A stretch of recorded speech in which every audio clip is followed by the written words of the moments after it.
దాదాపు ఒక గోపాలరావుపల్లి గ్రామంలోనే 400-500 ఎకరాల్లో పంట ఎండిపోయే పరిస్థితి ఉన్నది. మల్లాపూర్లో కూడా పంటలు ఎండిపోయే పరిస్థితి ఉన్నది. సో ప్రభుత్వం ఇప్పటికైనా మేల్కొని యుద్ధ ప్రాతిపదికన అక్కడ 2 మోటార్లు నడపాలని, ఒక జేసీబీ పంపితే ఒక 7-8 గంటలు జేసీబీ గట్టిగా పనిచేస్తే 400 ఎకరాల్లో పంట కాపాడే అవకాశం ఉంది. మరి ప్రభుత్వానికి కనీసం ఒక జేసీబీ పంపే తెలివితేటలు కూడా లేవా?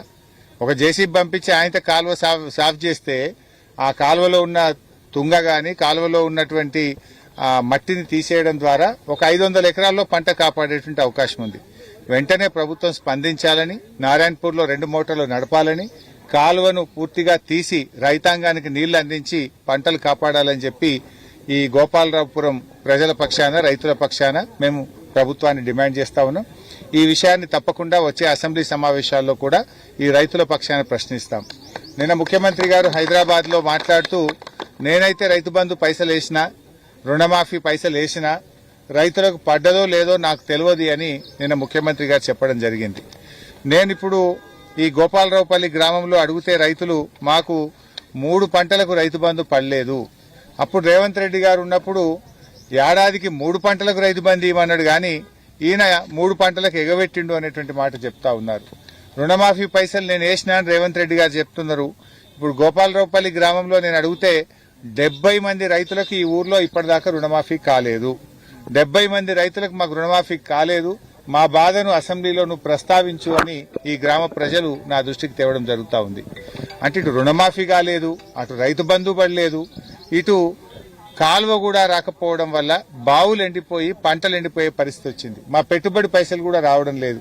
ఈ ప్రాంతంలో క్రేన్లు పెట్టి ప్రతి రైతు 50,000 నుంచి ₹1,00,000 బాయిల పూడిక మీద ఖర్చు పెట్టిండ్రు. అదొక మళ్ళీ కొత్త అప్పు మిగులుతుంది.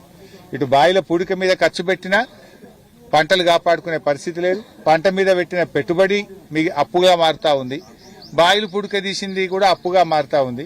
ఇంకోవైపు రైతు బంధు పైసలు, పెట్టుబడి పైసలు కూడా రాలేదు. ఎటు చూసినా మాకు అంధకారం అయిపోయింది. మళ్ళా పాత రోజులు వస్తున్నాయి. తెలంగాణ వచ్చినాక 10 ఏళ్లు జర మంచిగుంటిమి, కానీ ఇప్పుడు ఈ కాంగ్రెస్ పాలన చూస్తుంటే మళ్ళా పాత రోజులు వస్తున్నాయి అనేటువంటి ఆవేదన ఇవాళ రైతులందరూ కూడా వ్యక్తం చేస్తా ఉన్నారు. తప్పకుండా ఈ రైతుల పక్షాన బీఆర్ఎస్ పార్టీ శాసనసభలో ప్రస్తావిస్తుంది. నేను ఇప్పుడు మీడియా ద్వారా కూడా ప్రభుత్వాన్ని విజ్ఞప్తి చేస్తా ఉన్నా. ఈ చొప్పదండి మండలంలో ఈ గోపాలరావుపల్లి గ్రామ రైతాంగానికి తక్షణమే నీళ్లు అందించాలని చెప్పి డిమాండ్ చేస్తున్నాం.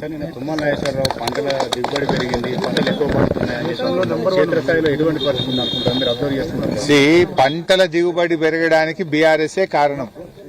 ఇవాళ ఒక కరీంనగర్ జిల్లాలో బీఆర్ఎస్ పార్టీ వచ్చినాకనే ఎల్లంపల్లి ప్రాజెక్టు పూర్తయింది. బీఆర్ఎస్ఏ మిడ్ మానేర్ ప్రాజెక్టు పూర్తి చేసింది. బీఆర్ఎస్ఏ వరద కాలువను రిజర్వాయర్ గా మార్చి ఎస్ఆర్ఎస్పీ పునర్జీవన పథకాన్ని పూర్తి చేసింది కూడా బీఆర్ఎస్ పార్టీయే. అదేవిధంగా గౌరవల్లి ప్రాజెక్టును 96% పూర్తి చేసి నీళ్లు పోయించింది బీఆర్ఎస్ పార్టీ. సిరిసిల్ల, కోనరావుపేట, వేములవాడ ప్రాంతంలో మలకపేట రిజర్వాయర్ ను కూడా కట్టించింది బీఆర్ఎస్ ప్రభుత్వమే. నర్మాల ప్రాజెక్టుకు కాళేశ్వరం నీళ్లతో నింపి నర్మాల ప్రాజెక్టుకు పూర్వ వైభవాన్ని తెచ్చింది బీఆర్ఎస్ పార్టీయే. ఇటు తోటపల్లి రిజర్వాయర్ ను బెజ్జంకి మండలంలో పూర్తి చేసి వేలాది ఎకరాలకు నీళ్లిచ్చింది బీఆర్ఎస్ పార్టీయే. అదేవిధంగా కాళేశ్వరం నీళ్లను ఇటు ఎస్ఆర్ఎస్పీ కాలువలకు కూడా మేము లింక్ కలిపి అటు మంతెని, పెద్దపల్లి, తేలెండ్ భూములకు నీళ్లు అందించింది బీఆర్ఎస్ పార్టీ. మేము ఇవన్నీ చేసుకుంటేనే కరీంనగర్ లో ఇన్ని పంటలు పండుతున్నాయి. నేను అడుగుతున్నా, నువ్వు చేసింది ఏందో ఒక్కటి చెప్పు. కేసీఆర్ వచ్చినాక ఎరువులకు బాధ లేకుండా చేసిండు, 24 గంటల కరెంట్ ఇచ్చిండు, రైతు బంధు ఇచ్చిండు. ఇగో ఇప్పుడు నేను చెప్పిన ప్రాజెక్టులన్నీ కరీంనగర్ జిల్లాలో మేము పూర్తి చేసినాం. ఇవన్నీ చేయడం వల్ల కొత్త పంటలు మంచిగా పండినమాట వాస్తవం. కాంగ్రెస్ వచ్చిన 2.5 సంవత్సరాల్లో మీరు చేసింది ఏమైనా ఉంటే చెప్పండి. ఓ చెరువు కట్టినరా, ఓ చెక్ డ్యామ్ కట్టినరా, ఓ ప్రాజెక్టు కట్టినరా, ఓ కాలువ తవ్వినరా? మీరు చేసింది ఏందో ఒక్కటి చెప్పండి. మీరు చేసింది ఉన్నది ఏమున్నదంటే 3 సార్లు రైతు బంధు ఎగ్గొట్టినరు, సగం మందికి రుణమాఫీ ఎగ్గొట్టినరు, మంచిగచ్చే ఎరువులను రాకుండా చేసినరు, పోయిన యాసంగిలో బోనస్ ఎగ్గొట్టినరు, ఉన్నదాన్ని ఇచ్చగొట్టింది తప్ప కొత్తగా మీరు చేసింది అయితే ఏమీ లేదు.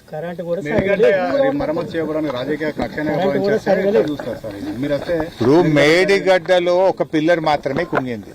కాళేశ్వరం అంటే 3 బ్యారేజీలు, 203 కిలోమీటర్ల టనలు, 18 రిజర్వాయర్లు, 16 సబ్స్టేషన్లు, 1530 కిలోమీటర్ల కాలువలు ఇదంతా కలిపితే కాళేశ్వరం. ఇవన్నీ మంచిగా ఉన్నాయి, బ్రహ్మాండంగా. మిడ్ మానేరు నిండా నీళ్లు లేవా? అవి కాళేశ్వరం కాదా? రంగనాయక సాగర్లో లేవా? మల్లన్న సాగర్లో లేవా? కొండపోచమ్మ సాగర్లో లేవా? ఎక్కడ లేవు నీళ్లు? అవన్నీ కాళేశ్వరం నీళ్లే. వాటి కింద లక్షల ఎకరాల్లో పంట పండుతుంది. గా మేడిగడ్డ ఒక్క పిల్లర్ మరమ్మతు చేయడానికి ఇంత 2.5 సంవత్సరాల నుంచి ఎందుకు ఆలస్యం చేస్తా ఉన్నావు? ఎందుకు రైతుల ఉసురు పోసుకుంటున్నావు? ఇప్పుడు ఇంత ఎండల్లో కూడా గోదావరిలో మేడిగడ్డ కాడ నీళ్లు పోతున్నాయి.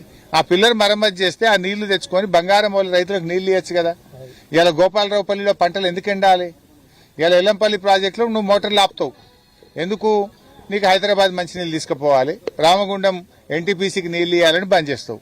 అదే మేడిగడ్డ మరమ్మతు చేసి ఉంటే ఇప్పుడు మేడిగడ్డకెళ్ళి ఎప్పటికప్పుడు ఎల్లంపల్లికి నీళ్లు దేవస్తుండే. ఎల్లంపల్లిలో మోటార్లు నడిస్తే నారాయణపూర్లో మోటార్లు నడుస్తుండే. ఇప్పుడు ఎల్లంపల్లి బంద్ పెట్టినావు, నారాయణపూర్లో 2 మోటార్లు నడిచే కాడ 1 మోటార్ నడిచే వరకు ఇవాళ గోపాలరావుపల్లిలో పంటలు ఎండిపోతున్నాయి. దీనికి కారణం నీ మూర్ఖత్వం వల్ల, కక్ష వల్ల, నీ పగ వల్ల. బీఆర్ఎస్ మీద కోపం ఉంటే రైతులు ఎందుకు తిప్పలు పెడుతున్నావు? నువ్వు కేసీఆర్ మీద కోపమో బీఆర్ఎస్ మీద పగబడితే మమ్మల్ని చూసుకో, మమ్మల్ని జైల్లో పెట్టావో పెట్టుకో. కానీ ఈ రైతుల ఉసులు ఎందుకు కోసుకుంటున్నావు? ఆ మోటార్లు ఎందుకు బంద్ పెడతా ఉన్నావు? ఈ పంటలు ఎందుకు ఎండబెడుతున్నావు అని చెప్తున్నా.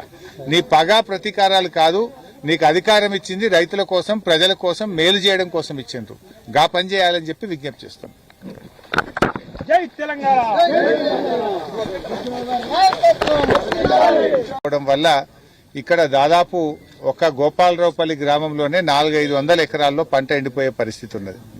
మల్లాపూర్లో కూడా పంటలు ఎండిపోయే పరిస్థితి ఉన్నది.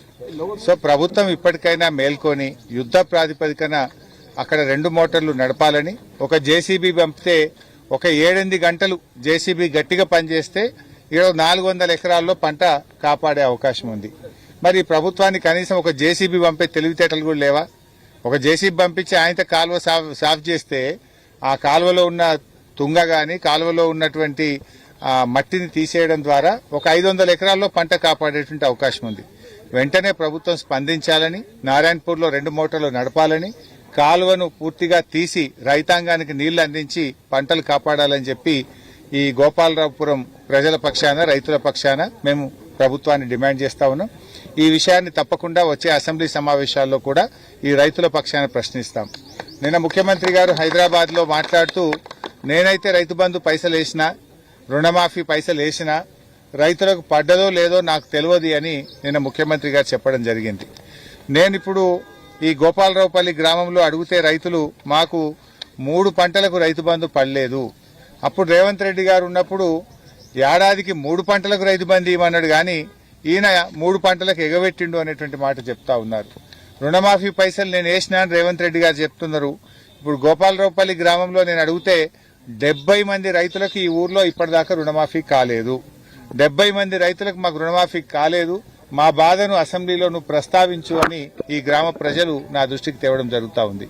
అంటే ఇటు రుణమాఫీ కాలేదు, అటు రైతు బంధు పడలేదు, ఇటు కాలువ కూడా రాకపోవడం వల్ల బావులు ఎండిపోయి పంటలు ఎండిపోయే పరిస్థితి వచ్చింది. మా పెట్టుబడి